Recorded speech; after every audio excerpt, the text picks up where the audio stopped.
fight from the first whistle? Yeah, the performance is the right word, because you can't guarantee the outcome of any game, but you certainly can't against the league leaders who are doing so well and playing so well. But I wanted a performance. I thought the players have put a lot of honesty into the week. A lot of respect in the changes that we've tried to make. But I said to him, it's actions. That's the key.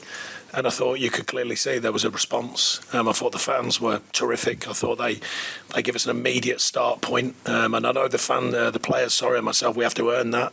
But they've given us a start point without the ball even rolling. And I think that's an important factor, making the feel-good factor, creating it. And then we joining in with it, or us joining in with it, I should say. So I think that was important.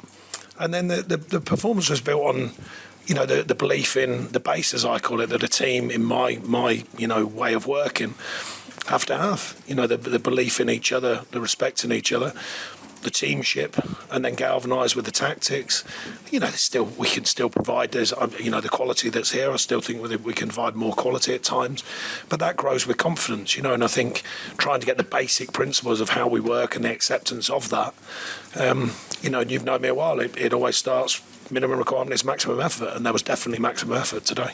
It's an easy line for you. You must be buzzing. Buzzing. Oh, no, of course, I planned it all. Yeah, no, look, we believe in our set-piece setup. I think it's another valuable weapon for the team to use, and great delivery and a great header. I thought we were causing problems with that today generally, and when we did get corners. Like I say, there's certain fundamentals I believe in and things that have to be in place in teams against this popular noise. I know it makes a story. It's nothing to do with ex-managers, coaches, nothing to have total respect for every manager and coach. I just try and imprint my thoughts and my style and my belief in how the team should operate. But the ownership is the main thing, and the players have, certainly today anyway, they've taken ownership, and I've told them after the game, said it's a start point. No matter who you win, a win was important, how quickly we get it. A clean sheet's fantastic. But I said, lads, it's a start point. So come in Monday because you will be working, and they will be working on Monday. Thank you. Well, it was, kind of a lot of things that were right about the performance. I asked them what they were thinking. They're out there. I trust players. I said, what's your feedback? How are you thinking? How are you feeling? Not always. Sometimes it's my guidance. But today I thought, there's been a lot of work this week and they've absorbed a lot. Trust me. We've condensed 5 weeks of planning in pre-season and meetings and framework and how we work into 5 days. So they've done brilliant to absorb all that. So I asked them what they thought in case there was any confusion in, how we were trying to get the game to play out. A couple of things came up. We corrected a couple of things. But mainly it was that you don't get anything for one half. That was the biggest message. Strong half, don't get anything for that. It owes you nothing. So the second half has to be, as soon as the whistle blows, we're on it. And I thought generally a few pockets where Arsenal were, as you'd expect, keep the ball, very good players, working for the in-betweens, working to break the lines.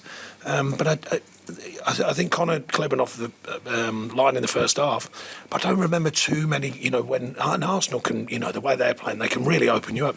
I don't remember too much of that. So I was pleased with that, from a defensive side of point of view. And we did open them up a couple of times with good quality, just simple football, good quality, breaking it high up the pitch, driving forwards and get good quality crosses into the box. No, it's a start point. I've seen that for a start. But that one doesn't guarantee your next one. You've heard me say that a million times because that's what I've learned from a 16-year-old being in professional football. It doesn't guarantee the next one. The next performance is not guaranteed by that one. The next result is not guaranteed by that one. So it's a start. It's a way that they've taken ownership and taken pride in what we've tried to do this week, and I value that. And then how we can take that forward. So the next thing will be feeding back on ways that we think we can take that forwards. And it's not always a fair measure when you're playing top of the league, 'cause they're a top side, but it gives you a feel. It gives you a feel of what's important in a performance to go and win games. He's got a lot to learn. I think he's a talent, obviously. The ugly side of the game he's got to learn. I had a very similar process, which I spoke to him about. We were having a bit of fun with him and Idrissa and Duke the other day, and I said, I'm getting you to speak to Stephen Defoe. So I said, we'll be doing that. And he said, Stephen Defoe, I know he is. And I said, yes, so do I. So we'll be speaking to him next week, and he'll teach you about what the requirements of the Premier League are. Because he's a young man who's learning. He's coming here with real talent, fantastic physically. We'll get him fitter, we'll get him sharper, and I'll teach him the ugly side of the game and teach him to be a more complete player. But he's got a lot on offer. But there's still a long way to go for him, in my belief of being a complete player. And there's a long way to go for him. Stephen will help me possibly educate him. Well-respected international footballer for Belgium. He'll rub off on him. When I told him if he doesn't, I'll rub off on him.